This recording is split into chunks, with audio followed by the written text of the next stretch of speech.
O milagre que a medicina não pôde explicar, a vitória de Camila contra a doença venoclusiva pulmonar. Camila Oliveira tinha apenas 28 anos quando recebeu o diagnóstico que abalou sua vida, doença venoclusiva pulmonar, uma condição rara e grave em que as veias dos pulmões se obstruem, levando à falta de ar extrema, fadiga e, em muitos casos, à necessidade urgente de um transplante. Os médicos foram claros: sua pressão pulmonar está em níveis críticos. Sem tratamento agressivo, você não tem muito tempo. Ela era mãe de um menino de 5 anos, o Lucas, e recém-divorciada. O peso da doença, somado às dívidas do tratamento e à solidão, a fez afundar em desesperança. Como vou criar meu filho se nem conseguir subir um lance de escadas? Chorava à noite, enquanto o oxigênio suplementar chiava ao seu lado. Os remédios eram caríssimos, e o INSS demorava para liberar o auxílio. A cada crise, ela sentia que estava se despedindo da vida. Até que, em um domingo de manhã, enquanto assistia a um programa de TV, Camila ouviu um depoimento que a marcou. Uma mulher, com lágrimas nos olhos, contava como havia sido curada de uma doença terminal após participar de uma corrente de oração na Igreja Universal do Reino de Deus. Se Deus fez por ela, por que não faria por mim? Pensou. Naquele mesmo dia, com as últimas forças, arrastou-se até a Universal mais próxima, no bairro de Vila Matilde, em São Paulo. O primeiro passo, encontrando a fé que falava ao seu coração. Ao entrar na igreja, Camila foi recebida por uma obreira chamada Sister Mara, que, ao vê-la ofegante com os lábios arroxeados pela falta de oxigênio, não hesitou: minha filha, você veio ao lugar certo. Aqui, Jesus opera milagres. Ela a levou até a fogueira santa, onde pastores ungidos oravam com autoridade sobre os enfermos.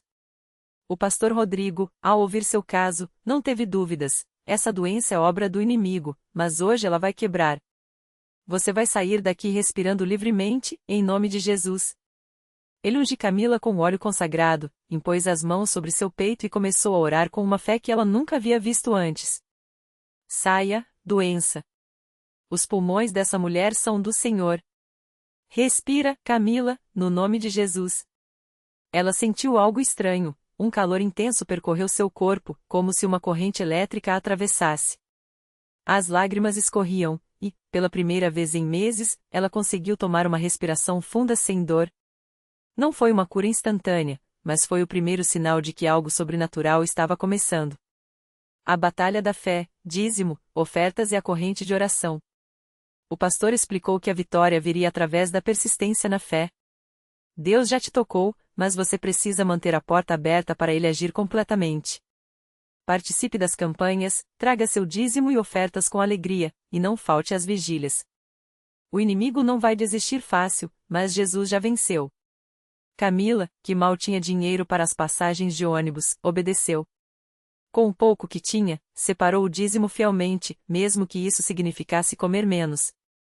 Participou da campanha dos 7 dias de jejum e oração, onde, todas as madrugadas, ela e outros irmãos clamavam por milagres. Nas vigílias de sexta-feira, ela orava até o amanhecer, declarando: Senhor, eu não aceito essa doença. Meus pulmões são teus, e eu vou viver para criar meu filho. Um momento marcante foi quando, durante uma corrente de oração, o pastor chamou todos os enfermos ao altar. Camila, com o oxigênio ainda prescrito, subiu tremendo. O pastor a fez quebrar o frasco de remédio em nome da fé, declarando: de hoje em diante, você não é mais escrava dessa doença. Ela obedeceu, mesmo com medo. Se eu piorar, foi Deus quem permitiu, pensou. Mas algo dentro dela dizia: confia. O milagre que os médicos não souberam explicar. 3 semanas depois, Camila voltou ao hospital para uma nova avaliação. O pneumologista, Dr. Carvalho, ficou boquiaberto ao ver os exames. Sua pressão pulmonar normalizou. As obstruções sumiram. Isso não tem explicação médica. Ele repetiu os testes 2 vezes, convencido de que havia um erro. Mas não havia. Como isso aconteceu? Perguntou o médico. Camila, com os olhos brilhando, respondeu: foi Jesus. Eu fui curada na minha igreja. O médico, cético, balançou a cabeça, mas não teve como negar, ela estava completamente sadia. O mais emocionante foi quando ela chegou em casa e jogou fora o cilindro de oxigênio. Lucas, seu filho, pulou em seus braços, e ela o carregou escada acima sem nenhuma falta de ar. Mãe, você tá boa de verdade? Perguntou o menino. Ela o abraçou forte e chorou. Sim, meu amor. Deus me curou. A transformação e a lição que mudou tudo. Hoje, Camila é uma guerreira da fé. Ela não só foi curada, como reconstruiu sua vida. Conseguiu um emprego melhor, quitou as dívidas e, o mais importante, trouxe sua família para a igreja. Sua mãe, que era católica, se converteu após ver o milagre. Seu ex-marido, que a havia abandonado, voltou arrependido e hoje frequenta os cultos com ela. Toda semana, ela sobe ao altar para dar seu testemunho, encorajando outros que chegam doentes ou desanimados. Se Deus fez por mim, Ele fará por você, diz, com a Bíblia na mão e os olhos cheios de lágrimas de gratidão. A lição que Camila aprendeu e que agora compartilha é esta. A fé não é só acreditar que Deus pode. É agir como se Ele já tivesse feito. É dar o dízimo quando falta dinheiro. É quebrar o frasco de remédio quando a medicina diz que não tem jeito. É permanecer na corrente de oração quando o corpo dói. Porque Deus não falha. Ele só espera que a gente confie nele até o fim. E assim, uma mulher que estava à beira da morte tornou-se um troféu do poder de Deus, provando que, na Igreja Universal do Reino de Deus, milagres não são lendas, são realidades para quem crê. Camila não imaginava que seu testemunho tocaria tantos corações. Mas foi exatamente o que aconteceu. Um dia, depois de mais um culto, uma jovem chamada Mariana se aproximou dela com os olhos cheios de lágrimas. Irmã, eu também tenho um problema de saúde, confessou, mostrando as mãos trêmulas. Os médicos disseram que é uma doença degenerativa e que eu vou perder os movimentos. Não sei mais o que fazer. Camila olhou para aquela moça e viu seu próprio desespero refletido ali. Sem hesitar, pegou as mãos de Mariana e orou com ela bem ali, no meio da igreja. Deus que me curou vai curar você também, declarou com firmeza. E assim como alguém um dia havia feito por ela, Camila passou a acompanhar Mariana em todas as correntes de oração, ensinando-a a crer sem duvidar. As semanas passaram, e Mariana começou a sentir uma força nova nas mãos. Os tremores diminuíram, e os exames, que antes mostravam piora, agora apresentavam melhoras inexplicáveis. Os médicos ficaram surpresos.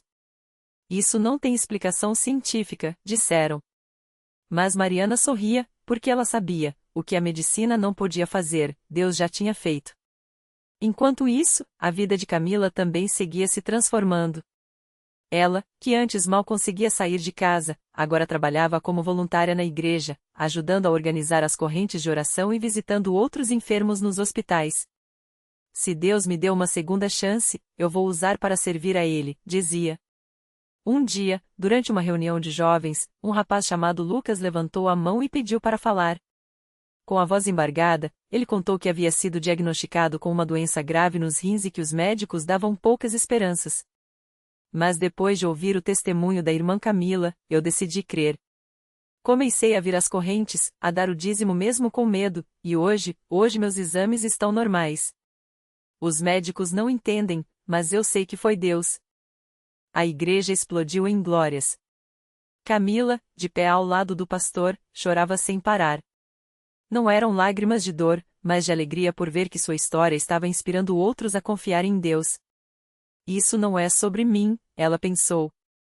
É sobre o poder dele, que não muda, não falha e não desiste de ninguém.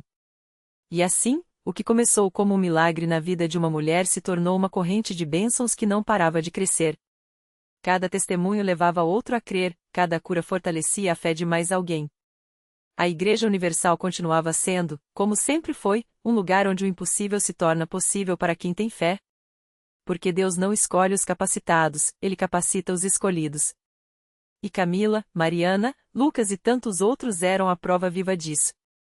Naquela mesma noite, enquanto as luzes da igreja ainda brilhavam sobre os rostos emocionados dos fiéis, um homem chamado Roberto sentou-se nos últimos bancos, com as mãos trêmulas e o coração apertado. Ele havia chegado ali arrastado pela esposa, que não aguentava mais vê-lo se afundar na depressão depois de perder o emprego e quase perder também a esperança. É a última vez que eu venho, ele murmurou para si mesmo, cruzando os braços como se isso pudesse protegê-lo de mais uma decepção. Mas quando Camila começou a contar como Deus a havia livrado da morte, algo dentro dele se mexeu. Não eram apenas palavras, era a convicção com que ela falava, a paz que transbordava de seus olhos. Se Deus fez isso por ela, será que pode fazer por mim? Roberto se perguntou, sentindo uma pontada de esperança pela primeira vez em meses. No final do culto, enquanto o pastor fazia o apelo, ele sentiu uma força o puxando para frente. Suas pernas tremiam, mas ele se levantou.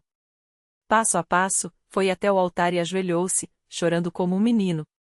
Senhor, eu não aguento mais. Se o Senhor existe, me ajuda, ele sussurrou entre lágrimas. O pastor impôs as mãos sobre sua cabeça e começou a orar com autoridade. Em nome de Jesus, quebra toda maldição de derrota na vida desse homem. Restaura suas finanças, sua paz, sua família. Roberto sentiu algo quente percorrer seu corpo, como se uma corrente elétrica o envolvesse. De repente, uma lembrança veio à sua mente com clareza, um antigo sócio que lhe devia dinheiro e que ele havia desistido de cobrar. Uma voz interior lhe disse, ligue para ele amanhã. No dia seguinte, com as mãos ainda trêmulas, Roberto discou o número. Para sua surpresa, o homem atendeu no primeiro toque. Roberto. Eu estava justamente pensando em você ontem. Recebi um dinheiro inesperado e queria quitar essa dívida. Você pode passar aqui hoje? Roberto quase deixou o telefone cair. Era exatamente o valor que precisava para pagar as contas atrasadas e ainda sobrar para um novo começo. Quando voltou para a igreja no domingo seguinte, não foi mais o mesmo homem. Trajava uma camisa social, o rosto iluminado, e na mão levava um envelope com o dízimo, algo que nunca havia feito antes. Pastor, Deus não só me deu o dinheiro, como me deu um novo emprego. O dono da empresa onde eu trabalhava antes me procurou e disse que cometeu um erro ao me demitir, ele contou, com a voz embargada. A igreja mais uma vez explodiu em glórias. E ali, entre aqueles muros, Roberto entendeu que não era coincidência. Era o dedo de Deus mudando sua história, assim como havia mudado a de Camila, a de Mariana, a de Lucas. A Universal não era apenas um lugar de pregações, era um campo de batalhas espirituais onde o impossível se rendia ao poder da fé. Enquanto o coro entoava Deus é fiel, Roberto fechou os olhos e agradeceu. Ele não sabia tudo que o futuro guardava, mas uma coisa agora era certa, com Deus, nenhuma luta era em vão. E se ele havia feito tanto por um homem que chegará ao fundo do poço, imagine o que poderia fazer por aqueles que ainda nem tinham coragem de dar o primeiro passo. Porque na Igreja Universal, os milagres não são exceção. São a regra para quem crê. Naquela mesma noite, enquanto Roberto ainda sentia o calor da unção no peito, uma mulher chamada Ana entrava pela primeira vez na Universal, arrastando os pés como se cada passo pesasse uma tonelada. Ela não queria estar ali. Na verdade, havia prometido a si mesma que nunca pisaria numa igreja depois de tudo que tinha passado.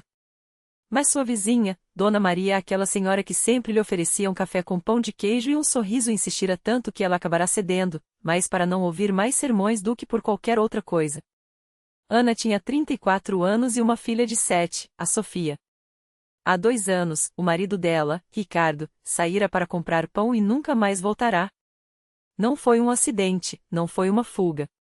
Foi uma bala perdida que o atingira bem na porta da padaria, enquanto a filha esperava no carro. Desde então, Ana vivia num turbilhão de dores, a saudade que apertava o peito, as contas que não fecharam, a culpa por não ter conseguido proteger a família e, pior de tudo, o diagnóstico que receberá há 3 meses. Um nódulo no seio esquerdo. O médico falará em biópsia, em quimioterapia, em palavras que soavam como sentenças. Ela não tinha plano de saúde, não tinha dinheiro, não tinha mais forças. Quando entrou na igreja, o culto já estava no auge. O pastor falava sobre a mulher do fluxo de sangue, que gastara tudo com médicos e só piorara, até tocar nas vestes de Jesus. Ana cruzou os braços, cética. Histórias bonitas para pessoas que ainda têm esperança, pensou. Mas então, como se Deus soubesse exatamente onde ela estava, o pastor olhou diretamente para ela e disse: tem alguém aqui hoje que está carregando uma dor que parece não ter cura. Mas eu, o Senhor, estou te dizendo, sua luta termina aqui. Ana sentiu um arrepio. Como ele sabia? Ela tentou se esconder no meio da multidão, mas foi como se uma mão invisível a puxasse para frente. Quando percebeu, já estava de pé, com lágrimas escorrendo sem permissão. Uma obreira se aproximou, segurou suas mãos e orou com uma autoridade que ela nunca vira: em nome de Jesus, essa doença sai agora. O câncer secou na raiz. O sangue de Jesus purifica cada célula do seu corpo. Ana não acreditava em milagres. Ou melhor, não acreditava mais. Mas naquela noite, enquanto o pastor impunha as mãos sobre sua cabeça, ela sentiu algo estranho, uma espécie de corrente elétrica percorrendo seu corpo, como se algo pesado estivesse sendo arrancado de dentro dela. Quando abriu os olhos, a primeira coisa que viu foi Sofia, no colo de Dona Maria, sorrindo para ela como se soubesse que tudo ficaria bem. 3 dias depois, Ana voltou ao médico para a biópsia. O médico, sério como sempre, entrou na sala com os exames, franziu a testa e olhou para ela como se estivesse vendo um fantasma. Não tem nada aqui. Absolutamente nada. Os exames estão limpos. Ana não chorou. Ela riu. Riu tanto que a enfermeira teve que trazer um copo d'água para ela se acalmar. Quando saiu do consultório, ligou para Dona Maria antes mesmo de contar para a própria mãe. Ele sumiu. O nódulo sumiu. A vizinha, que já esperava por aquela notícia, apenas respondeu: eu te falei, minha filha. Na Universal, Deus não faz a metade das coisas. Ele faz tudo.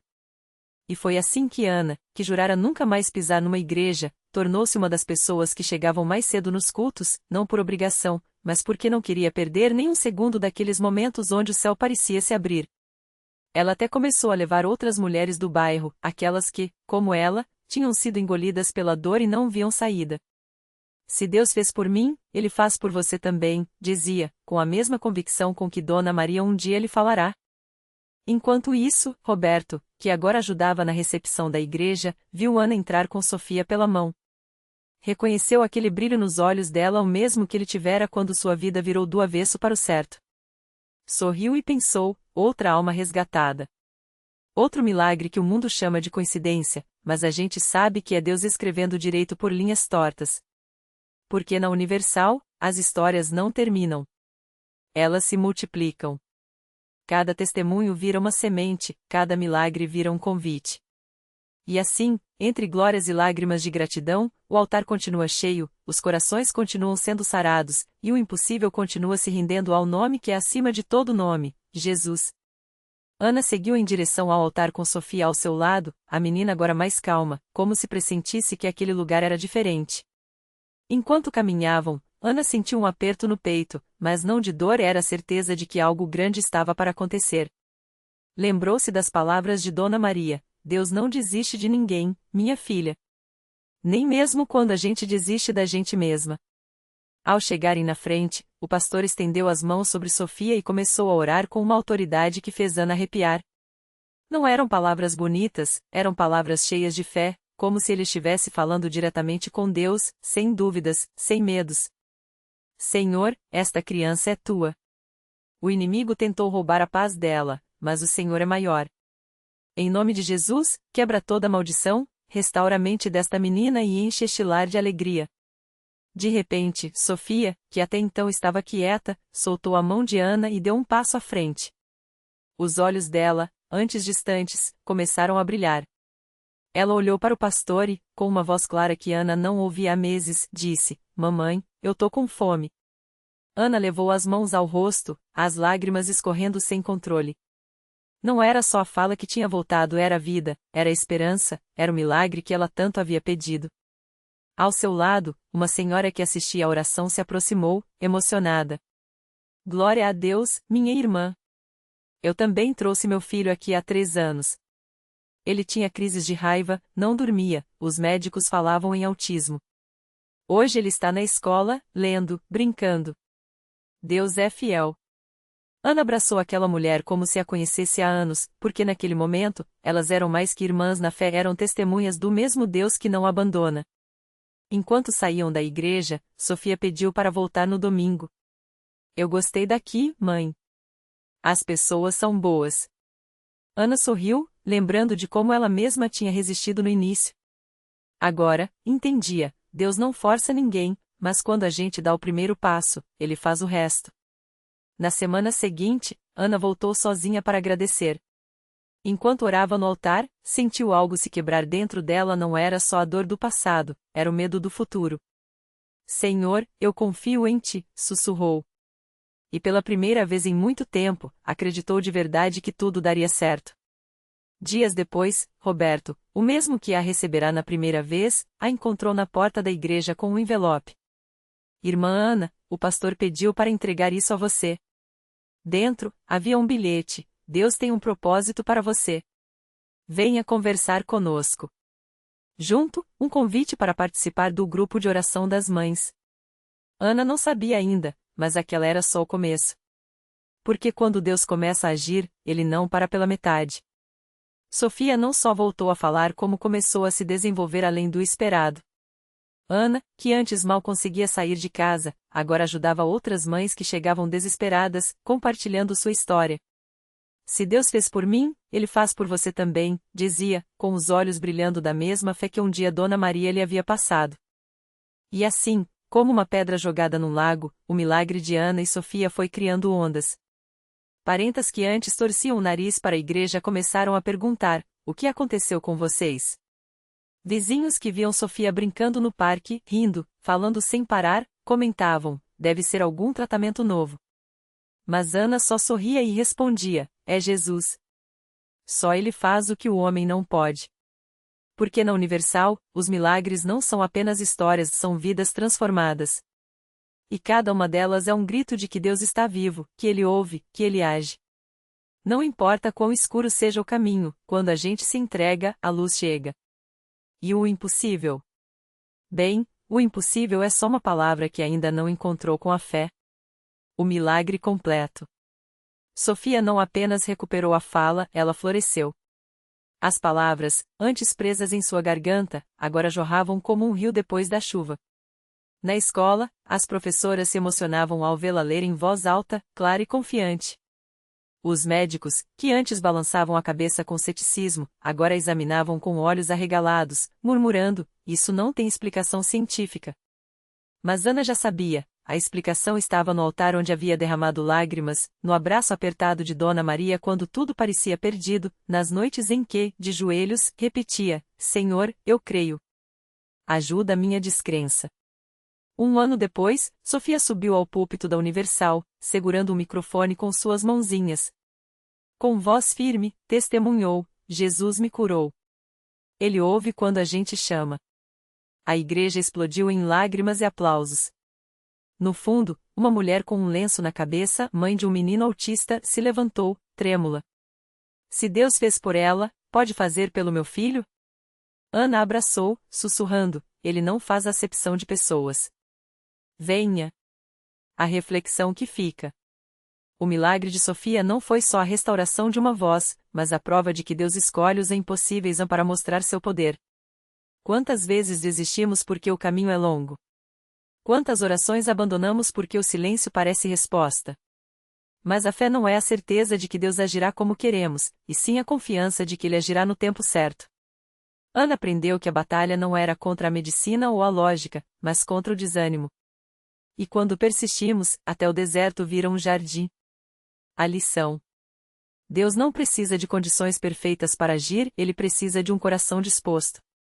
Se hoje você está com as mãos vazias, entregue-as a Ele. Se a esperança está gasta, peça força para crer mais um dia. Porque milagres não são exceções na vida de quem confia, são a regra de um Deus que ama transformar finais tristes em começos novos. E Sofia? Hoje, ela canta no coral da igreja. Sua voz, outrora silenciosa, agora ecoa a verdade que mudou tudo: para Deus, nada é impossível. Lucas 1h37